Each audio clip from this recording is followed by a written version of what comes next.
It's the end of the last ice age. Our ancestors have survived this freezing desolation for 25,000 years. They are hunter-gatherers. They travel light, their children with them, one meal away from starvation. They are never able to settle down. But these nomads are about to change the world. Their Stone Age revolution will make our civilization possible. They will set humanity on the long journey to the modern world.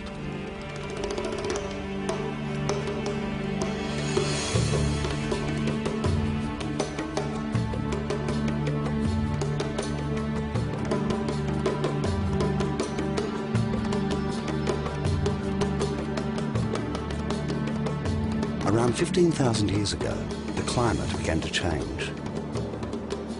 The glaciers melted, and with water, the world came back to life. One of the best places for humans to live now was an area of the Middle East we call the Fertile Crescent, from Israel to Iraq. The hills were dotted with trees, which spread quickly as the weather improved. The open woodlands were like a garden, supporting a new range of edible plants. Animals flourished on the uplands and fertile plains. It was a hunter-gatherer's paradise.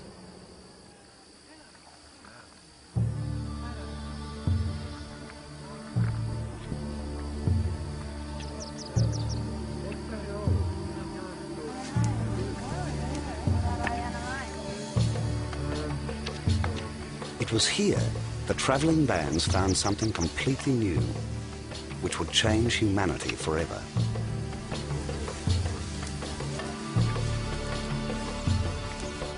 They discovered a huge family of plants, the grasses. It was a vast supply of grain.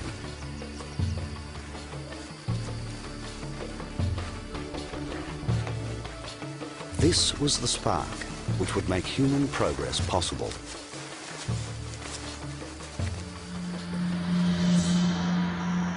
The evidence is scattered in valleys across the Fertile Crescent. These people left no recorded language or stories. All the archaeologists can do is dig. In the 1920s, the first great woman archaeologist, Dorothy Garrod, carried out excavations around Mount Carmel in Israel. She was looking in caves she thought had been used 50,000 years earlier. Instead, she unearthed the body of a man buried around 12,000 years ago.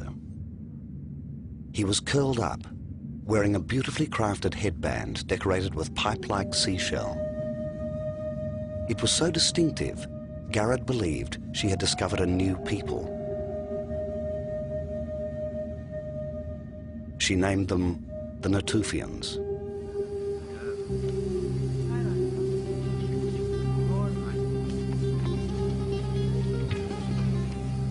As she kept digging, she found something researchers had never seen before.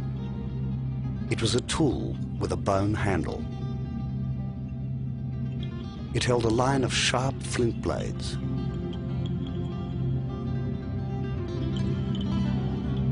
They were coated with a shiny residue, traces of a wild grass, an ancient form of wheat.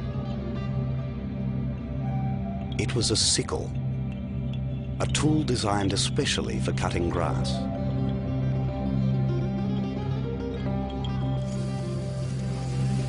So Dorothy Garrod knew the Natufians were collecting the new grass foods in large quantities.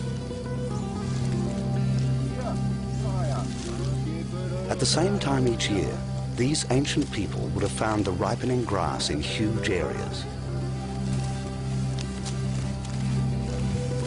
Many of them were not edible, but they managed to select all the useful species. Now they had barley and wheat.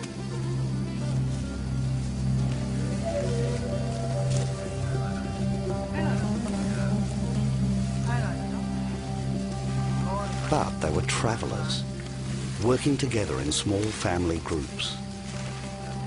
They had to carry everything they harvested.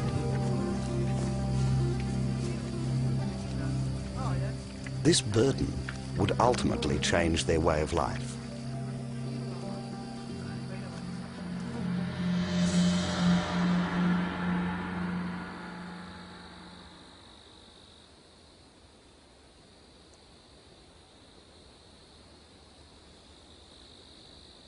Today, the land of the Natufians is drier and hotter.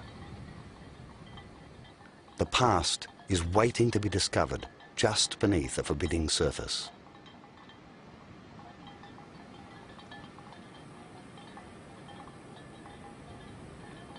Here, at Wadi Hamma, in northern Jordan, the Natufians left minute traces of their lives.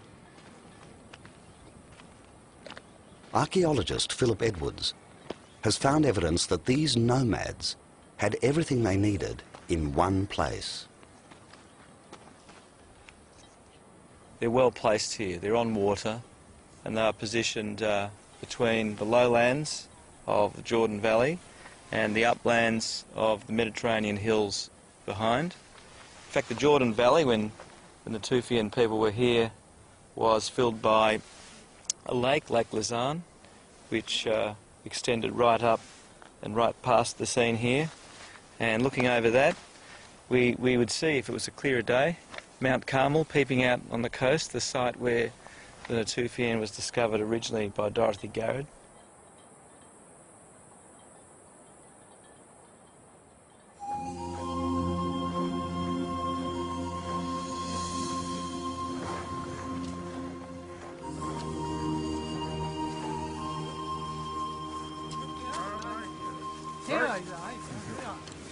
Archaeologists estimate there were no more than 1,000 families living in the whole of Israel and Jordan at the time. There was enough grain to feed them well, and it was all growing wild. Now, archaeologists have experimented in harvesting wild cereals in their natural area in the Middle East.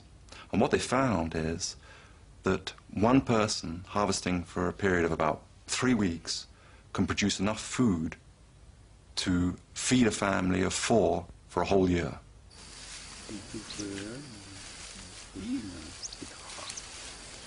These ancient grasses are the forerunners of modern crops. The grains discovered by the Natufians still feed more than half the world's population today. Of all the things they ate, grain was unique in one vital way. It did not decay. Keep it dry, and it lasts for decades. For the first time, they had food they could rely on for long periods of time. Now, they needed to store their grain. There was a reason to stay in one place.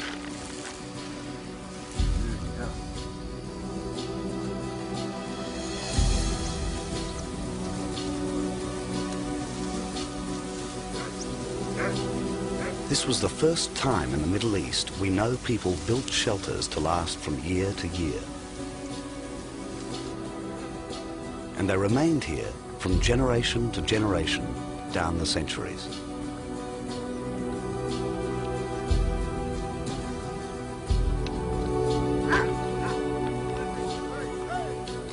They chose their sites carefully. Many had low stone walls. Their remains can be found all